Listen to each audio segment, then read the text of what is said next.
Hello dear students, Sojat public senior secondary school Sojat road की online classes में आपका हार्दिक स्वागत है।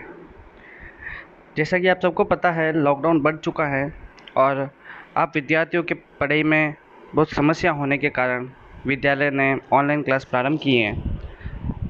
कल क्लास हो नहीं पाई थी बिकॉज़ कल मौसम ख़राब होने की वजह से नेटवर्क नहीं था, इसी वजह से क्लास अपलोड नहीं हुई।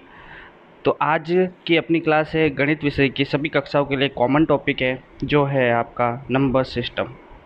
ठीक है, तो नंबर सिस्टम में संख्या पद्धति होती क्या है। संख्या पद्धति पढ़ने का कारण, मेरा पढ़ाने का कारण ये है कि 6, 7, 8, 9 के अंदर ये शायद टॉपिक होगा। 8, 5, 4, 3 सबके लिए ये उपयोगी है। तो सबसे पहले अपन पढ़ते हैं अंक। ठीक है, तो विद्यार्थियों, अंक होता क्या है ना। अंक पता होगा तो संख्या बनेगी, संख्या बनेगी तो जोड़ होगी, बाकी होगी, गुणा होगा, भाग होगा, और भी बड़े बड़े जो क्वेश्चंस है वो आपके हल हो गए उनके, अन्यथा कुछ नहीं होगा, है ना। तो सबसे पहला अपना टॉपिक यही है, हल अंक। ठीक है, तो अंक होता क्या है। अंक वो है जो 0 से 9 को प्रदर्शित करने के लिए जो संकेत होते हैं उनको अपन अंक कहते हैं। तो 0 से 9 तक जो भी होगा वो आपका क्या होगा, अंक होगा। 0 से 9 तक अंक, अंक केवल 10 होते हैं। अंकों की संख्या कितनी होती है, 10 होती है। ठीक है, और अंकों से क्या मिलकर बनती है, संख्या मिल बनती है। अंकों से मिलकर क्या बनती है, संख्या मिलती है। जैसे मैंने लिख दिया 2432, है ना। तो इसके अंदर जो 2432 है ये आपकी क्या है, एक संख्या है, और इसमें जो 2 है, 3 है, 4 है, 2 है, ये सब क्या है, आपके अंक है।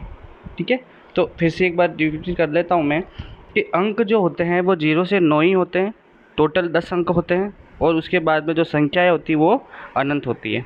ठीक है, संख्या एक से अधिक अंकों को एक पास रखने के साथ बनती है। एक साथ रखने से क्या बनती है, संख्या बनती है। किनको, अंकों को। ठीक है, उसके बाद में आता है, आपको ये पता होना चाहिए कि संख्याओं को लिखते कैसे हैं। किसी भी संख्याओं को लिखने के लिए हम कैसे उसको लिखेंगे और कैसे उनको पढ़ेंगे, है ना।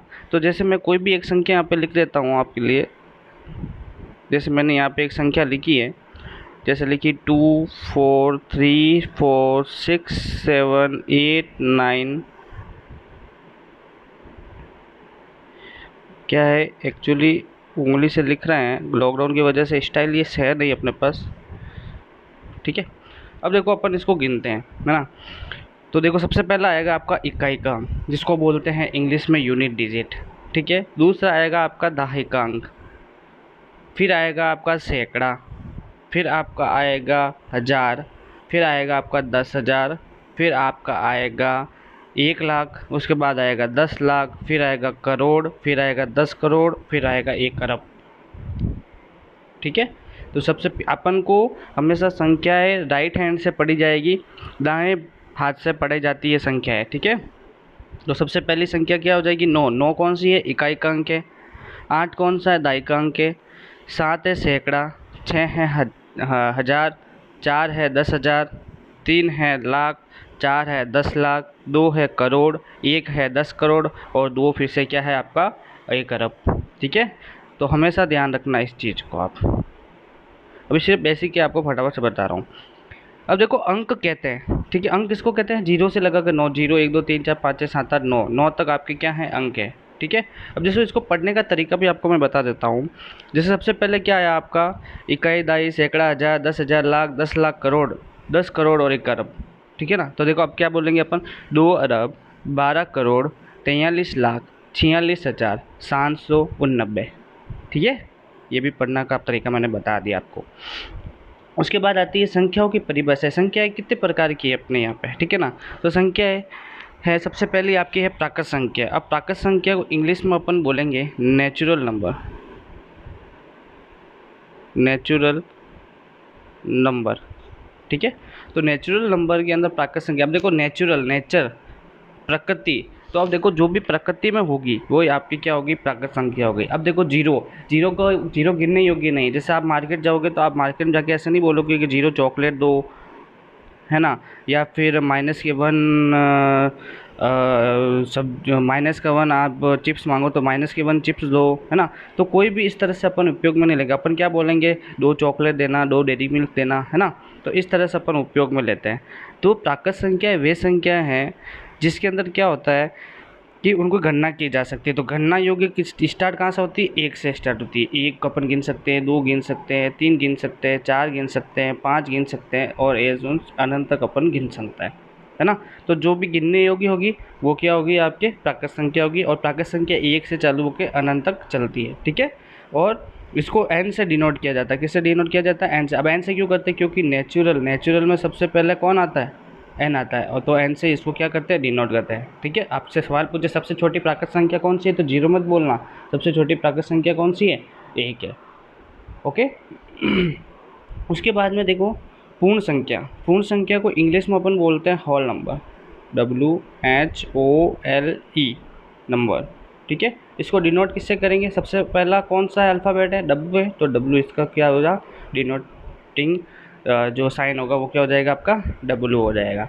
अब देखो नेचुरल नंबर अपन को पता है 1 2 3 4 5 6 अनंत तक होती है। अब इसके साथ मैं अगर 0 इंक्लूड कर दूँ तो ये आपका पूर्ण बन जाएगा, मतलब सभी संख्या आ गई अब इसके अंदर, ठीक है। तो ये आपकी क्या हो जाएगी? पूर्ण संख्या हो जाएगी। उसके बाद में देखते हैं अपन पूर्णांक। अब पूर्णांक के अंदर क्या हो जाएगी? नेगेटिव भी आएगी और पॉजिटिव भी आएगी, ऋणात्मक भी आएगी और धनात्मक भी आएगी। तो देखो सबसे उदासीन कौन होता है? न्यूट्रल। तो 0 होता है, ना तो ये पॉजिटिव होता है ना ये नेगेटिव होता है। और 0 से अगर आगे चले पॉजिटिव की तरफ तो 1 2 3 4 5, और इधर अपन चले लेफ्ट हैंड साइड 1 2 3 4 5 माइनस के में, ठीक है। इस चीज़ का ध्यान रखें आप। देखो जब प्लस की संख्या बढ़ती है तो हमेशा संख्या क्या होती है? आरोही क्रम असेंडिंग ऑर्डर में चलती है, और इधर क्या होगी? संख्या घटेगी, है ना। अब जैसे अपन बोलते हैं -3 -2 -1 में सबसे बड़ा कौन है? तो कोई बच्चे बोलते हैं नहीं सर -3 बड़ा है क्योंकि यहाँ पे 3 है। नहीं, लेकिन माइनस में हमेशा संख्या अगर ये बढ़ती है, आपको ये बढ़ते क्रम में दिखे और माइनस का चिन्ह होगा तो बड़ी संख्या ये होगी जो सबसे छोटी होगी, जो सबसे दिखने में छोटी होगी, ठीक है। इस चीज़ का विशेष रूप से आप ध्यान दें। इसको आई से प्रदर्शित किया जाता है। क्यों किया जाता है? क्योंकि पूर्णांक को इंग्लिश में कहा जाता है इंटीजर, इसीलिए क्या बोलते हैं? इसको आई से डिनोट करते हैं, ठीक है। देखिए आप देखो, अब ये देखो धनात्मक पूर्णांक कौन कौन से हो जाएंगे? जो प्लस में होंगे, और ऋणात्मक कौन होंगे? जो माइनस में होंगे। और शून्य ना तो धनात्मक ना ये न्यूट्रल है। फिर आती है सम संख्या। आपको पता है सम संख्या को इंग्लिश में बोलते हैं इवन नंबर, और जिसके अंदर 2 का पूरा भाग जाता है वो आपकी क्या हो जाएगी? इवन नंबर हो जाएगा, सम संख्या हो जाएगी, ठीक है। जैसे इसमें भी 2 का पूरा भाग जा रहा है, इसमें भी जा रहा है, इसमें भी जा रहा है, सब में 2 का भाग पूरा जा रहा है, इसलिए क्या हो जाएगी? इवन नंबर हो जाएगा। उसके बाद देखो विषम संख्या। विषम संख्या वे संख्या हैं जो 2 से पूर्णतया विभाजित नहीं होती है। जो 2 से पूर्णतया विभाजित नहीं होगी वो आपका क्या हो जाएगी? विषम संख्या हो जाएगी। अगला है आपका भाज्य संख्या है। भाज्य संख्या का मतलब होता है आपका वे संख्या जिनका एक व स्वयं के अतिरिक्त कम से कम एक गुणनखंड और होता हो। गुणनखंड का मतलब खुद के स्वयं से भी भाग जाए और एक से भी भाग जाए, और क्या हो? उसका एक गुणनखंड भी हो, ठीक है। इंग्लिश में इसको बोले तो अपन क्या बोल सकते हैं? कंपोजिट नंबर, कंपोजिट नंबर, ठीक है। अब जैसे 4 है, जैसे 12 ले लेते हैं। 12 के गुणनखंड देखो 6 × 2 हो सकता है, 4 × 3 हो सकता है, 3 × 2 × 2 हो सकता है, ठीक है। अब देखो इनमें सब संख्याओं का भाग इसमें जा रहा है। देखो 6 का भाग भी जा रहा है, देखो 4 का भाग भी इसमें 12 में जा सकता है, 3 का भाग भी 12 में जा सकता है, 2 का भाग भी 12 में जा सकता है। तो कितनी संख्याओं का भाग जा रहा है? तो ये संख्या कौन सी कहलाएगी? भाज्य कहलाएगी, कंपोजिट नंबर, ठीक है। भाज्य संख्या सम विषम दोनों हो सकती है। भाज्य संख्या सम और विषम दोनों हो सकती है, कोई ज़रूरी नहीं है कि विषम ही हो, ठीक है। जैसे मैंने ये देखो ये है आपका जैसे लेते हैं 45। अब देखो 45 में 2 का पूरा भाग जा रहा है क्या? नहीं जा रहा है, तो ये कौन सी संख्या विषम है? इसको मैं ऐसे भी लिख सकता हूँ 15 × 3, इसको मैं ऐसे लिख सकता हूँ 15 × 3 × 3, इसको मैं ऐसे लिख सकता हूँ 5 × 3।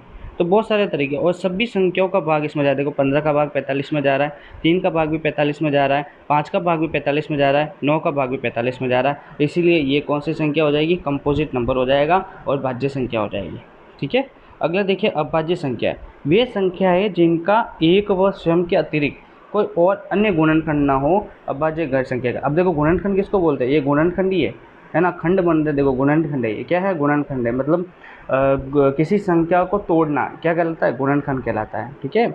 अब देखो अभाज्य संख्या। अभाज्य संख्या के अंदर देखो 2, अब देखो 2 विषम है। अब बोले इसमें तो 2 के अलावा और 1 के अलावा किसी का भाग नहीं जा सकता, ठीक है। तो सबसे छोटी सम अभाज्य संख्या कौन सी है? सबसे सम अभाज्य संख्या पूछ लग रहा है आपको कि सम अभाज्य संख्या बताओ, तो सम अभाज्य संख्या सिर्फ कौन सी है, 2 ही है।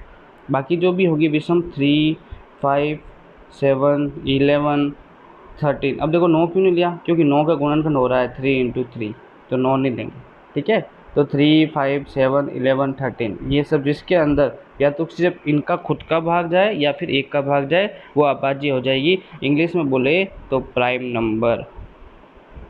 ठीक है, उसके बाद अगला देखिए परिमेय संख्या। ठीक है, परिमेय संख्या इंग्लिश में बोले तो रेशनल नंबर, रेशनल नंबर।